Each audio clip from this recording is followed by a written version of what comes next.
ओम शांति। देही अभिमानी अवस्था को धारण कर स्वयं का दर्शन करें। मैं इस देह की दुनिया से परे बिल्कुल शांत आत्मा हूँ।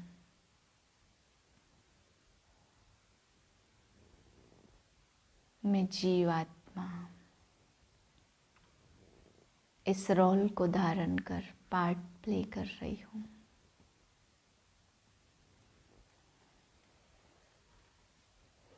आठ 2023 के महावाक्य हैं। मीठे बच्चे, तुम ब्राह्मण ही गॉडली स्टूडेंट हो।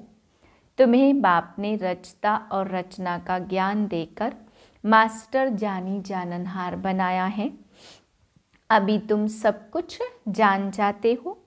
प्रश्न है, दूसरों को समझाने की फलक किन बच्चों में रहेगी? उत्तर है, जिनके पास ज्ञान की पूंजी है, जो स्वयं हर बात को धारण करते हैं, वही दूसरों को फलक से समझा सकते हैं। तुम्हें फलक से सबको बाप का परिचय दे उनसे वर्षा लेने की विधि बतानी है। गीत है, तकदीर जगाकर आई हूँ। ओम शांति।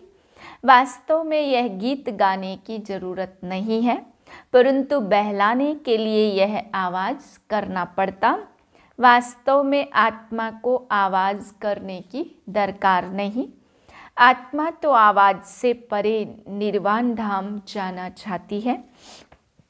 बहुत बाजे गाजे तालियां आदि सुनकर आत्मा थकी हुई है। अभी इसलिए बाप को याद करती है, हे भगवान मुझे ले चलो। बच्चे जानते यह बाप हमको समझा रहे हैं। जैसे घर में बाप और दादा दोनों बच्चे बच्चे कहते रहते। दादा ऐसे नहीं कहेंगे कि पोत्रे इधर आओ, दोनों ही कहेंगे बच्चे इधर आओ। यहाँ तो बाप और दादा साकार और निराकार दोनों इकट्ठे हैं। वास्तव में सभी मनुष्य मात्र का यह बाप और दादा है। तो जरूर परमपिता परमात्मा को सृष्टि रचने आना पड़े। तुम्हारा नाम बहुत अच्छा रखा हुआ है, ब्रह्मा कुमार कुमारियाँ। आबू में भी अधर देवी और कुमारी कन्या के मंदिर हैं। तो एक कन्या तो नहीं होगी ना, जरूर बहुत होंगे। दोनों का अलग अलग मंदिर है। अधर कुमारी किसको कहा जाता और कुंवारी कन्या किसको कहा जाता, यह तो तुम ही जानते हो। यह है शिव शक्तियाँ।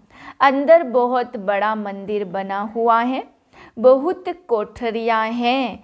तो मंदिर भी साक्षी देता है कि कुमारियाँ और अधर कुमारियाँ बहुत हैं।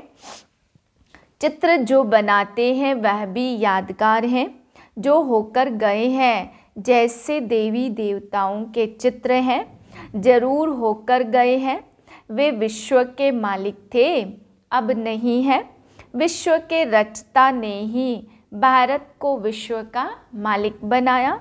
कैसे? सो अब प्रैक्टिकल बन रहे हैं। अभी कलयुग है, सतयुग है, एक आदि सनातन देवी देवता धर्म।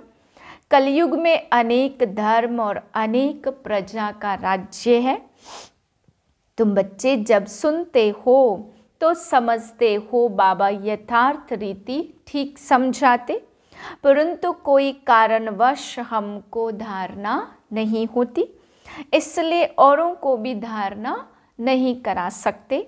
कोई न कोई विघ्न है। हम डल स्टूडेंट हैं, बाकी बाप तो बहुत अच्छी रीति समझाते हैं। अनेक मनुष्य अनेक धर्म हैं। 5000 वर्ष पहले भारत स्वर्ग था। बहुत थोड़े मनुष्य थे, सिर्फ सूर्यवंशी और चंद्रवंशी। वह आत्माएं परम धाम से आई थी अपना पार्ट बचाने। बाकी सभी धर्म की आत्माएं निर्वाण धाम में थी। अभी अनेक धर्म हैं, बाकी देवी देवता धर्म प्रायः लोप है। तो जरूर फिर सतयुग बनेगा। परमपिता परमात्मा को आकर स्वर्ग रचना पड़े। भक्त जो भगवान को याद करते तो उनको भक्ति का फल देने के लिए यहाँ ही आना पड़ेगा। बाकी सबको मुक्ति धाम ले जाना होता और तो कोई वापस ले जा नहीं सकता। अगर एक भी गुरु गति सदगति का रास्ता जानता होता तो उनके पिछाड़ी लाखों शिष्य भी जाते। उन यात्राओं में तो जाकर फिर लौट आते हैं, परंतु मुक्ति धाम से फिर वापस आए ही क्यों। एक को रास्ता मिले तो सबको ले जाए। अब एक बाप आया है तो तुम सबको रास्ता मिलता है ना। सभी को दुख की दुनिया से छुड़ाते हैं, इसलिए उनको लिबरेटर कहते हैं। उस निराकार को आने के लिए शरीर चाहिए, तो नई दुनिया को रचने के लिए प्रजापिता भी चाहिए। रचना यहाँ रचनी है तो ब्रह्मा भी यहाँ का मनुष्य चाहिए। सूक्ष्म वतन से उतर नीचे तो नहीं आएगा। कहते भी हैं अभी ब्रह्मा की रात है, तो ब्रह्मा मुख वंशावली की भी रात है। अब अंत में बाप आए हैं दिन करने, तो ब्रह्मा की रात पूरी होती तो बीके की रात भी पूरी हो जाती। प्रजापिता ब्रह्मा तो ठीक है, वास्तव में सभी मनुष्य आत्माओं का बाप परमात्मा को कहा जाता। सभी उनको गॉड फादर परमपिता परमात्मा कहते हैं। सेंसिबल मनुष्य जब गॉड फादर कहते हैं तो कोई मनुष्य को याद नहीं करते। कोई तो कहते वह ज्योति स्वरूप है, ब्रह्म है। ब्रह्मा विष्णु शंकर को तो ब्रह्म नहीं कहेंगे। तो पहले पहले परिचय देना है अपना कि हम बीके हैं। ब्रह्मा को भी परमपिता परमात्मा रचते हैं, फिर ब्रह्मा मुख से ब्राह्मणों को रचा। प्रजापिता तो जरूर बहुत संतान होगी। इस रीति से जरा बढ़ता जाता ब्राह्मणों का वर्ण बदल सतयुगी देवता बनते हैं, क्योंकि बाप बैठ ब्राह्मणों को राजयोग सिखलाते। बाप कहते तुम मेरे द्वारा मुझे और मेरी रचना को जानने से सब कुछ जान जाते हो, बाकी कुछ जानने के लिए रहता नहीं है। इतना बड़ा इम्तहान पास कर लेते हो और मास्टर जानी जाननहार बन गए। गॉडली स्टूडेंट सिर्फ ब्राह्मण ही होते। देवताएं वैश्य व शूद्र कोई भी गॉडली स्टूडेंट नहीं होता। भगवानोवाच होता ही है ब्राह्मणों के प्रति। अगर कृष्ण भगवानोवाच हो तो भी किन्हों के प्रति? जरूर ब्राह्मण चाहिए। तो प्रजापिता द्वारा ब्राह्मण रचते हैं। रुद्र ज्ञान यज्ञ भी ब्रह्मा ही रचते। कृष्ण ज्ञान यज्ञ तो कभी कहते नहीं है। तो पहले पहले समझाना है कि हमको पढ़ाने वाला स्वयं परमपिता परमात्मा है, जो ही ज्ञान का सागर है। वही हमारा बाप टीचर सतगुरु है। फिर उसमें कोई उल्टा सुल्टा प्रश्न उठाने की दरकार नहीं है। इतने ढेर बीके हैं, कोई एक दो नहीं है। पहले पहले पढ़ाना ही अल्प है। अल्प बिगर मनुष्य कुछ भी जान नहीं सकते। उन्हों को समझाना चाहिए कि परमपिता परमात्मा शिव ब्रह्मा मुख द्वारा ब्राह्मण रच रहे हैं। अकेला ब्रह्मा तो रचता नहीं है। यह पॉइंट्स धारण करने की है। बाबा के पास ज्ञान है तो तुमको डिलीवरी करते हैं। तुम हो ज्ञान गंगाएं, सागर तो एक ही है। यह ब्रह्मा भी ज्ञान कंठ करते हैं तो यह भी ज्ञान गंगा हुई। ज्ञान कंठ करने वाले को ज्ञान गंगा कहा जाता। उसमें मेल फीमेल दोनों आ जाते। ज्ञान सागर तो एक ही बाप है। यहाँ देखो पानी के सागर को तो टुकड़ा टुकड़ा कर दिया। सतयुग में जब एक ही सूर्यवंशी राजाई थी तो सागर के टुकड़े नहीं थे। कहाँ भी जाकर सैर कराते थे, वहाँ कोई कह न सके कि मेरी हद में न आओ अथवा पानी न लो। यहाँ तो एक दो का पानी ही बंद कर देते। कितने टुकड़े हो गए। अब हम एक स्वच्छ खंड की स्थापना कर रहे हैं।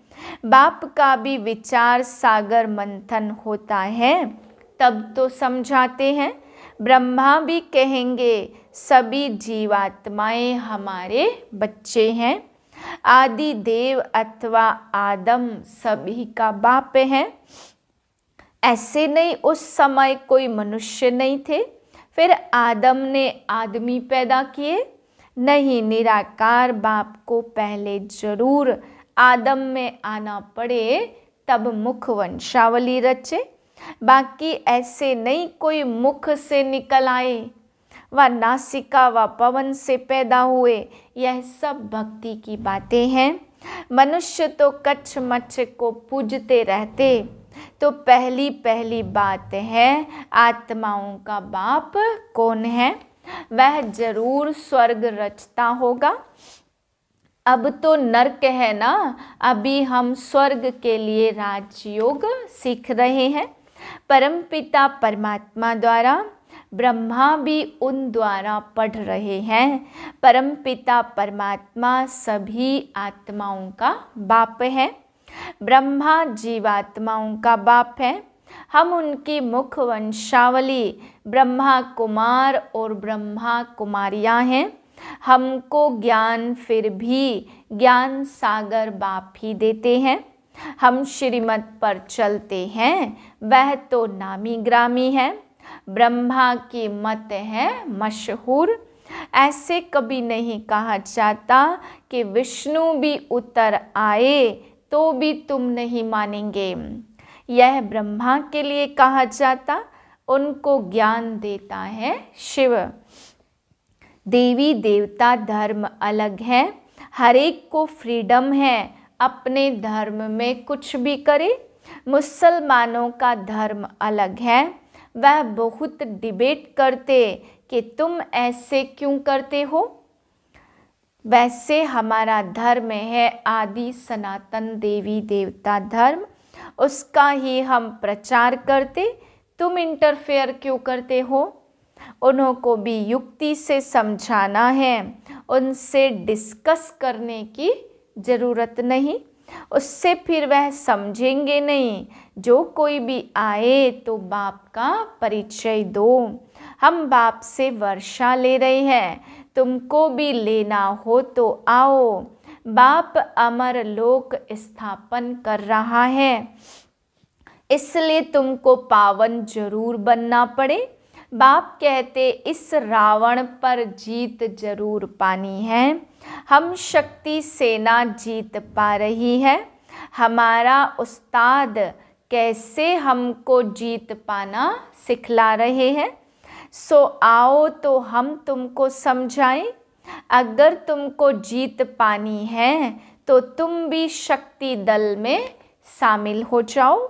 बाकी फालतू बातें मत करो, परंतु यह फलक से कह वही सकेंगे जिनके पास ज्ञान की पूंजी होगी। अच्छा, मीठे मीठे से किलदे बच्चों प्रति माता पिता बाप दादा का याद प्यार और गुड मॉर्निंग। रूहानी बाप की रूहानी बच्चों को नमस्ते। हम रूहानी बच्चों की रूहानी बाप को नमस्ते। धारणा के लिए पहली पॉइंट, ज्ञान को कंठ कर मास्टर ज्ञान सागर अथवा ज्ञान गंगा बन पतितों को पावन बनाने की सेवा करनी है। दूसरी पॉइंट है, हर एक को बहुत युक्ति से समझाना है। किसी से भी डिस्कस नहीं करनी है, सबको बाप का परिचय देना है। वरदान है प्यूरिटी की पर्सनालिटी और रॉयल्टी द्वारा बाप के समीप आने वाले आत्म अभिमानी भाव। जैसे शरीर की पर्सनालिटी आत्माओं को देह भान में लाती है, ऐसे प्यूरिटी की पर्सनालिटी आत्म अभिमानी बनाए बाप के समीप लाती है। प्योरिटी की पर्सनालिटी आत्माओं को प्योरिटी की तरफ आकर्षित करती। प्योरिटी की रॉयल्टी धर्मराजपुरी की रॉयल्टी देने से छुड़ा देती। इसी रॉयल्टी अनुसार भविष्य रॉयल फैमिली में आ सकेंगे। देही अभिमानी बच्चे इस पर्सनालिटी द्वारा बाप का साक्षात्कार कराने वाले रूहानी दर्पण बन जाते हैं। स्लोगन है, हर एक की विशेषता को देखने का चश्मा सदा लगा रहे तो विशेष आत्मा बन जाएंगे।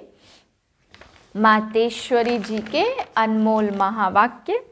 अपना यह जो ईश्वरी सत्संग है, कॉमन सत्संग नहीं है, यह है ईश्वरीय कॉलेज। जिस कॉलेज में अपने को रेगुलर स्टडी करनी है, बाकी तो सिर्फ सत्संग करना, थोड़ा समय वहाँ सुना, फिर तो जैसा है वैसा ही बन जाता है, क्योंकि वहाँ कोई रेगुलर पढ़ाई नहीं मिलती जहाँ से कोई प्रारब्ध बने। इसलिए अपना सत्संग कोई कॉमन सत्संग नहीं है, अपना ईश्वरी कॉलेज है जहाँ परमात्मा बैठ हमें पढ़ाते और हम उस पढ़ाई को पूरी धारण कर ऊंच पद को प्राप्त करते हैं। जैसे रोजाना स्कूल में मास्टर पढ़ाए डिग्री देता, वैसे यहाँ भी स्वयं परमात्मा गुरु पिता टीचर के रूप में हमको पढ़ाए सर्वोत्तम देवी देवता पद प्राप्त कराते हैं। इसलिए इस स्कूल में ज्वाइंट होना जरूरी है। यहाँ आने वाले को यह नॉलेज समझना जरूर है। यहाँ कौन सी शिक्षा मिलती है, इस शिक्षा को लेने से हमको क्या प्राप्ति होगी।